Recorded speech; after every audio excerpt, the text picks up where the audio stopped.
नमस्कार। स्वागत है आपका डर, रहस्य और रोमांच की उस दुनिया में जहां हम आपको सुनाते हैं सच्ची घटनाओं से प्रेरित रहस्यमयी और अनसुलझी कहानियां। तो चलिए खोल का एक और पन्ना। रात के करीब 9 बजे होंगे जब राजू और उसके दोस्त शिव, गोविंद और इमरान ने फैसला किया कि वे पास के पुराने जंगल में जाकर एक रात बिताएंगे।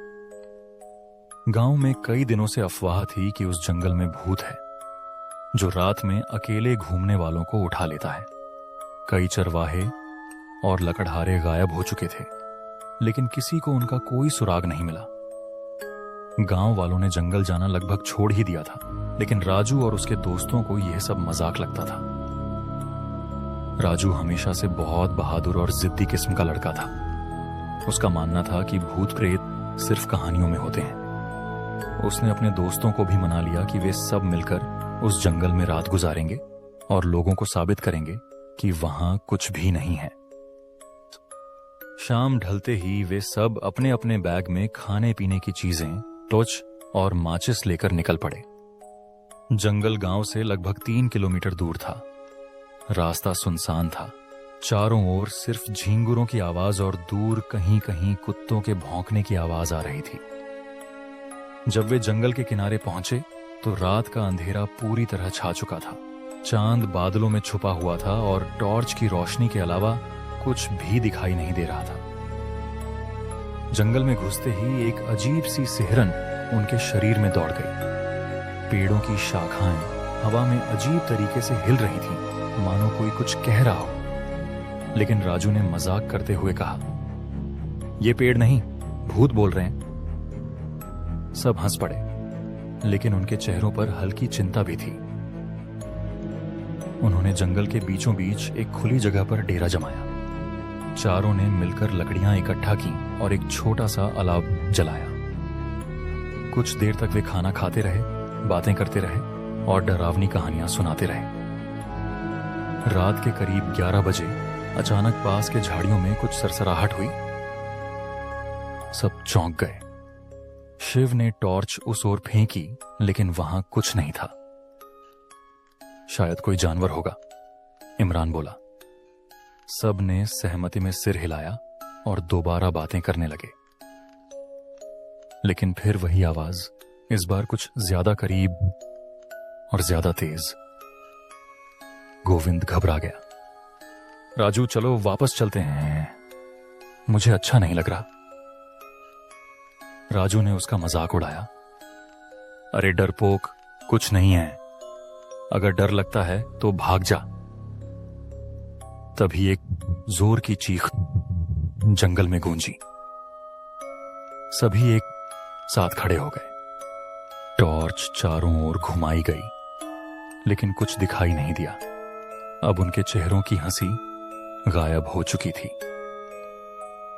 "राजू, ये मजाक नहीं है," शिव ने कहा। "चलो यार, वापस चलते हैं।" लेकिन अब बहुत देर हो चुकी थी। जंगल ने उन्हें पूरी तरह घेर लिया था। चारों ने मिलकर आग के पास ही बैठने का फैसला किया और पहरा देना शुरू किया। राजू और इमरान ने पहली पहरेदारी ली, जबकि शिव और गोविंद थोड़ी देर के लिए सो गए। रात के करीब 1 बजे इमरान ने देखा कि एक लंबा सा काला साया एक पेड़ के पीछे खड़ा है। उसकी आंखें चमक रही थीं और शरीर एकदम अजीब तरह से झुका हुआ था। वो चीखने ही वाला था कि वो साया अचानक गायब हो गया। "राजू, मैंने कुछ देखा!" इमरान चिल्लाया। "क्या देखा?" राजू चौंक गया। एक लंबा साया, बड़ी आंखें। मुझे नहीं पता वो क्या था, लेकिन यकीन मानो वो इंसान नहीं था। राजू कुछ कहने ही वाला था कि तभी अलाव एक झटके में बुझ गया। अब चारों ओर सिर्फ अंधेरा था। राजू ने टॉर्च जलाई, लेकिन वो काम नहीं कर रही थी। इमरान की भी बंद हो चुकी थी। ऐसा लग रहा था जैसे कोई शक्ति उन्हें काम नहीं करने दे रही थी। अब सभी जाग चुके थे। डर अब उनके चेहरे पर साफ दिख रहा था।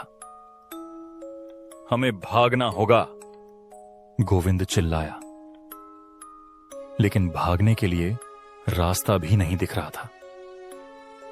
तभी एक पेड़ के ऊपर से किसी औरत की कराहने की आवाज आई, जैसे कोई दर्द में हो।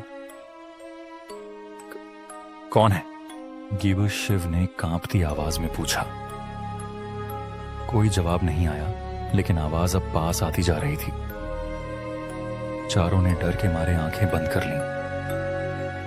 अचानक हवा तेज चलने लगी, पेड़ झूमने लगे और टहनियां चारों ओर गिरने लगीं। कुछ गिरती तो ऐसे लगती जैसे किसी ने उन्हें काट कर फेंका हो। तभी राजू ने आंखें खोली। सामने एक औरत खड़ी थी, सफेद साड़ी में लिपटी हुई, बाल खुले, चेहरा झुलसा हुआ और आंखें खून की तरह लाल। वो सीधा राजू को घूर रही थी।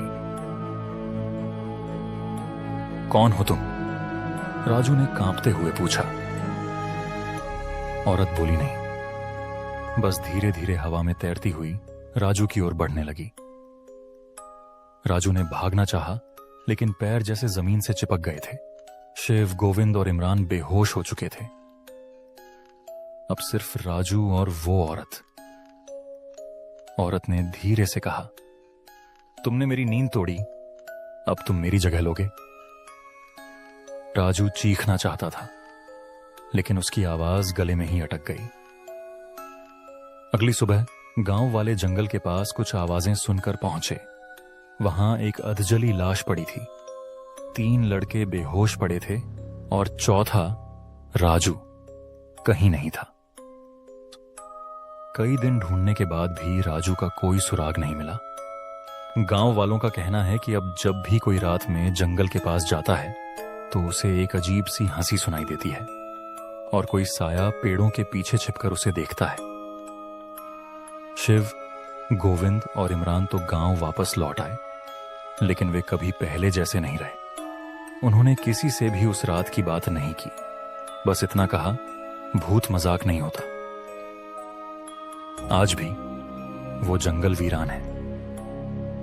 उस पेड़ के नीचे अब कोई नहीं जाता जहां राजू आखिरी बार देखा गया था। लोग कहते हैं अगर कोई वहां रात में रुक जाए तो वो औरत उसे भी ले जाती है, उसी दुनिया में जहां से कोई लौट कर नहीं आता। और अगर कभी आप भी अकेले जंगल जाएं और आपको लगे कि कोई आपको देख रहा है, तो बस एक बार पीछे मुड़कर देखना मत भूलिएगा।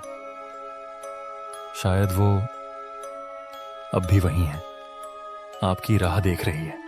तो ये थी आज की कहानी। अगर आपको ये कहानी पसंद आई हो तो लाइक और कमेंट करें और ऐसी ही कहानियों के लिए सब्सक्राइब करें। मिलते हैं अगली रात एक नए राज और एक नई कहानी के साथ।